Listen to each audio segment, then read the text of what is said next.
I used to work at a buffet restaurant, and let me tell you, working there for any amount of time gives you an entirely new perspective on people, food, and human behavior. If you've ever been to a buffet, you know there's this unspoken rule: it's all you can eat, so people tend to load up their plates, sometimes to ridiculous proportions.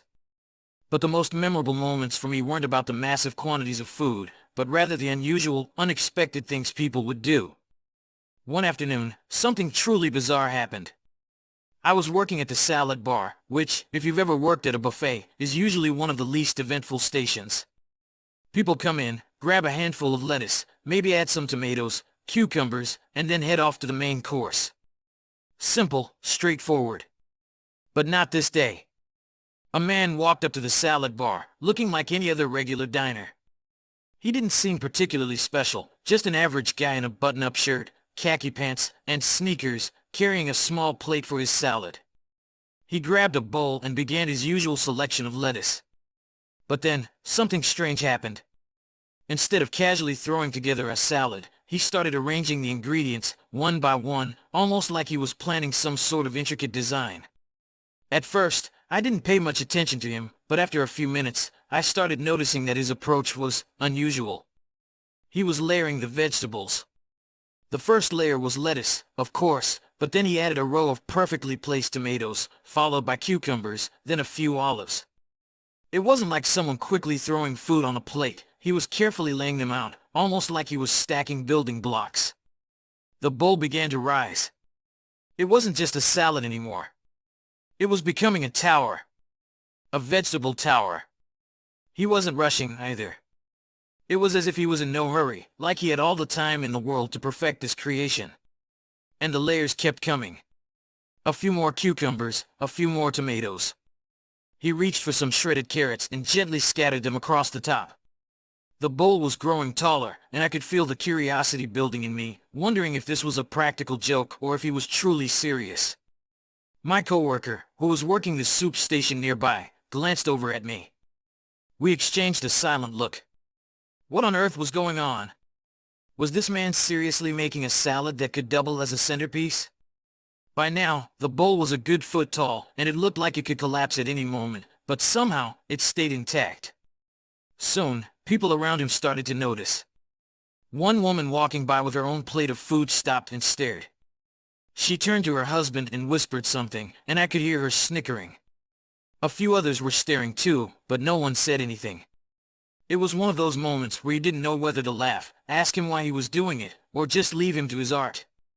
Finally, a man who was sitting nearby at one of the tables couldn't help himself and stood up. He walked over to the salad bar and asked the man, "Excuse me, are you planning to eat all of that?" The guy looked up, smiled warmly, and without skipping a beat, said, "It's not about eating. It's about creating. This is my masterpiece." My coworker and I froze, trying to hold back laughter. A masterpiece? A salad? But as I stood there, I realized he was absolutely right. What he was making wasn't just a random collection of vegetables. It was an artistic expression, a form of creativity. He had chosen his ingredients carefully and was treating them with the same respect an artist would give to their medium. It wasn't about filling a plate with as much food as possible. It was about how you built the dish, how you put the ingredients together, and how you could make something beautiful out of what many saw as a simple meal. By now, the bowl was huge. It wasn't just tall, it was beautifully layered, almost like a sculpture. I had no idea how he was going to eat it all, but I couldn't help but admire his dedication. The man took his creation back to his table with pride. He didn't even look at the rest of the buffet. He was so focused on his salad, his art. I watched as he sat down, his bowl sitting in front of him like a work of art, and he began eating it slowly. It wasn't a race. He was savoring each bite, carefully picking out one vegetable after another as though they were individual pieces of a puzzle that needed to be appreciated. He wasn't in a hurry to finish it. He was in a moment of reflection, of appreciation. It was almost as if eating the salad wasn't the point. The point was the process, the creation itself. A few minutes later, our manager walked by. He had seen what was going on, and I expected him to tell the man to tone it down.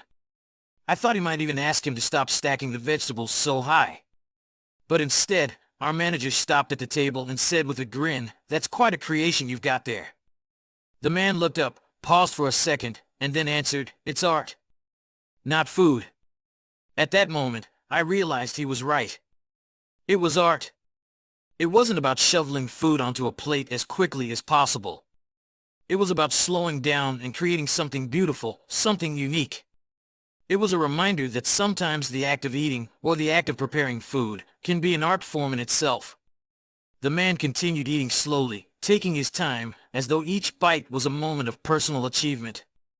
And by the end of his meal, the giant tower of salad was gone, completely eaten. He left the restaurant with a content smile, looking satisfied not just with his meal, but with the creative journey he'd undertaken.